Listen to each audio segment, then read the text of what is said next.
சொத்தை இருக்கு இல்லைங்களா, அதையெல்லாம் அடைக்காதீங்க. அதுக்கு ஒரு ஐடியா சொல்கிறேன். பல்லை சுத்தமாக வச்சுக்கிறதுக்கு சூப்பர் ஐடியா சொல்கிறேன்.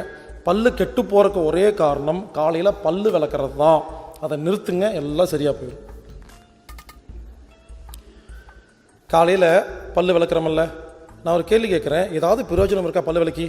பல்லு விளக்கி 5 நிமிஷம் கழிச்சு டீ சாப்பிட்றோம். அப்போ 5 நிமிஷம் சுத்தமாக இருந்துச்சா? அப்புறம் டீ ஒட்டிக்கிச்சா? டிஃபன், இட்லி தோசை, மத்தியானம் சாப்பாடு, பேல்பூரி பானிபூரி எல்லாம் சாப்பிட்றோம். சப்பாத்தி நைட்டு 12 மணிக்கு சாப்பிட்ற சப்பாத்தி. அப்போது காலையில் 6 மணிக்கு சாப்பிட்ட பால்லிருந்து நைட்டு 12 மணி வரைக்கும் சாப்பிட்ட சப்பாத்தி வரைக்கும் ஒட்டிகிட்டு இருக்கா? அந்த குப்பையோட படுத்து தூங்கிடுறோமா? கிருமிகள் எப்போ அட்டாக் பண்ணோம்னா, நம்ம வாயை மூடி 1 மணி நேரம் இருந்தோம்னா ஒரு கெட்ட நாத்தடிக்குமா, ஸ்மெல். அப்போ கிருமி என்ன பண்ணும்? டே மச்சான் ஐயா தூங்கிட்டாக போல் இருக்குன்னு சொல்லி வந்து பல்ல உடச்சி அதை இட்லி சாப்பிட்டு அதை சப்பாத்தி சாப்பிட்டு எல்லா வேலையும் முடிச்சுட்டு காலையில் 4 மணிக்கு தூங்க போயிடும். அதுக்கப்புறம் கால் எழுந்திரிச்சு பல்லு விளக்கி. இப்போ யாருக்கு என்ன பிரயோஜனம்? பல்லு விளக்குறதா இருந்தால் நைட்டு விளக்குங்க. நைட்டு பல்லு விளக்கிட்டு எண்ணெய் வாய்க்க பிடிச்சிட்டு அந்த பல்லெல்லாம் சுத்தம் பண்ணுற வேலையை முடிச்சுட்டு நைட்டு படுத்திங்கன்னா நைட்டு ஃபுல்லாக பல்லு சுத்தமாக இருக்குமா?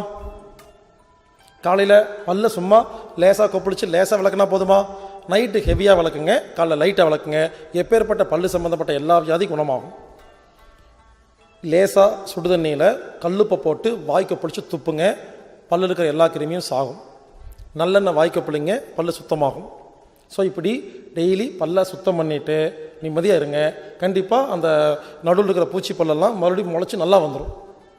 அட்லீஸ்ட் இனிமேல் டேமேஜ் ஆகாமல் இருக்கும். ஸோ பல்வலி இது எல்லாத்துக்குமே, பல் கூச்சம் எல்லாத்துக்குமே இந்த டெக்னிக்கெல்லாம் பயன்படுத்தலாம்.